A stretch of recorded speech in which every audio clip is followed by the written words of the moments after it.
And now I'm joined by DD India correspondent Anil Thomas with more details. Anil, tributes are continuously pouring in and 7 days national mourning has also been declared. Fill us in with more details on this.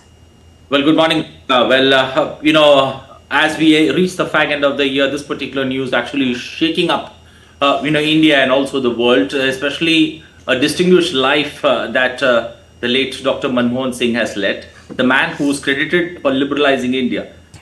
Just as we were reaching the fag end of the year, many magazines have written about, how Dr. Manmohan Singh, especially the role that he played, especially when, India had close to $1 million left in its reserves, and the man who opened up the purse or who liberalized India, who changed the way India looked at the world and opened its markets. And that's how, the Indian liberalization, if you look at papers, newspapers across the nation, one headline, one word that would, be symbolic or would represent Dr. Manmohan Singh has been the man who liberalized India. And I think that's what takes this man forward. Cutting across party lines, we've seen, leader after leader talking about it. Leave that aside.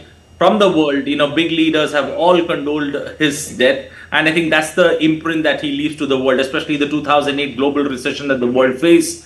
Manmohan Singh had a great role to play in that, especially when it comes to guiding the world in getting out of it. I think that's where, the world salutes Manmohan Singh, a man who was silent, sober, but yet very impressive with his work.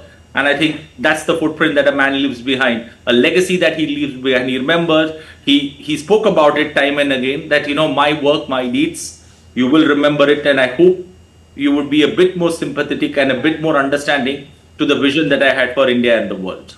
And also, we can see President of India and Prime Minister of India leading the nation in controlling the demise, remembering Dr. Manmohan Singh for his strong imprint on India's economic policy over the years that you also mentioned right now. Take us, Anil, through some of the major highlights during his tenure that made a remarkable imprint on India's economy when we talk about it from global point of view.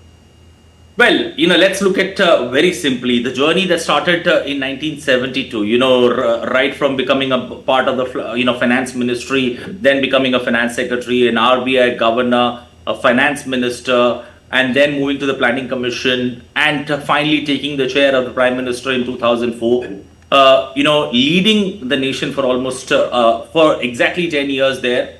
And, though always purely in terms of his work, if you look at, many of the achievements that he has done purely as a prime minister, they are memorable. If one takes a look at Manrega, the right to information, or for that matter, important, especially the Forest Act, the SEZ projects that he cleared. SEZ was something that came under his regime as a prime minister.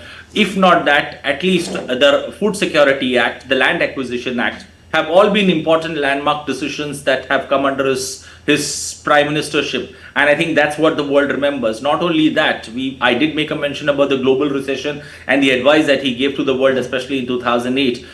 He stands out on many fronts, especially when it comes to the work that he's done. India's first ballistic missile that was fired under his regime. Even when he was the prime minister and the cabinet decision, it was the first time that we saw a women president being elected in the UPA regime and Pratibha Devi Singh Patil becoming the president of India. So all in all, it's been a great journey that Dr. Manmohan Singh has had, especially as a leader, purely in terms of the work that he's delivered. He's never been a vociferous speaker, especially when it comes to his work, but he has made time and again mention that many people have questioned my intentions, especially when it comes to a prime minister, has, taking names in various forms that I am Manmohan Singh and all that. But then he's kept his chin up and delivered as a prime minister when it comes to work being done and when it comes to pen on the paper. And I think that's what, makes him different, and that's what makes him a great person to look forward to. And I think the respect that the world is showering on the Prime Minister, the late Prime Minister's demise, Manmohan Singh, clearly indicates that, this man has done something good. Remember, when you are remembered, especially when you pass away, all the work that you've done suddenly becomes glorified. But I think Manmohan Singh has left a deep imprint, a deep footprint, especially for the people of India, cutting across party lines. Not only that, but also across the world, especially with the work that he has done. Indeed. Thank you so much, Anil, for joining us and reviving those important memories, those important highlights of India's economic reform. Thank you.